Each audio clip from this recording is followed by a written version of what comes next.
আসসালামু আলাইকুম। আমরা ডিপ্লোমা ইন ইলেকট্রিক্যালের প্রথম পর্বের বেসিক ইলেকট্রিসিটি বিষয়ের ধারাবাহিক ভিডিও দেখাচ্ছিলাম। সেই ধারাবাহিকতায় প্রথম অধ্যায় ইলেকট্রিসিটি এবং এর প্রকৃতির দ্বিতীয় পর্ব আপনাদের আজকে দেখাবো। দ্বিতীয় পর্বে একটি প্রশ্নোত্তর থাকবে, ডাইরেক্ট কারেন্ট তথা ডিসি এবং অল্টারনেটিং কারেন্ট তথা এসি এর মধ্যে পার্থক্য কী কী।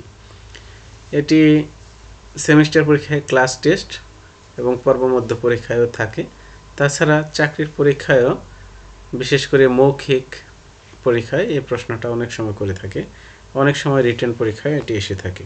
তাই একটি প্রশ্ন দেখাচ্ছি, এটি কিন্তু খুবই গুরুত্বপূর্ণ। ডাইরেক্ট কারেন্ট এবং অল্টারনেটিং কারেন্টের পার্থক্য। ডাইরেক্ট কারেন্ট বা ডিসি সবসময় একই দিকে প্রবাহিত হয়। অল্টারনেটিং কারেন্ট নির্দিষ্ট নিয়মে দিক পরিবর্তন করে প্রবাহিত হয়। ডাইরেক্ট কারেন্ট প্রতি মুহূর্তে মান নির্দিষ্ট থাকে, অল্টারনেটিং কারেন্ট প্রতি মুহূর্তে মান পরিবর্তনশীল। ডাইরেক্ট কারেন্ট বা ডিসি সরল রেখার মতো প্রবাহিত হয়, এসি নিয়মিত বক্ররেখার আকারে প্রবাহিত হয়। ডিসি পোলারিটি অপরিবর্তিত থাকে, এসি পোলারিটি পরিবর্তনশীল। সেল বা ব্যাটারি ও ডাইনামো বা ডিসি জেনারেটর থেকে ডিসি পাওয়া যায়, এসি জেনারেটর বা অল্টারনেটর থেকে এসি পাওয়া যায়।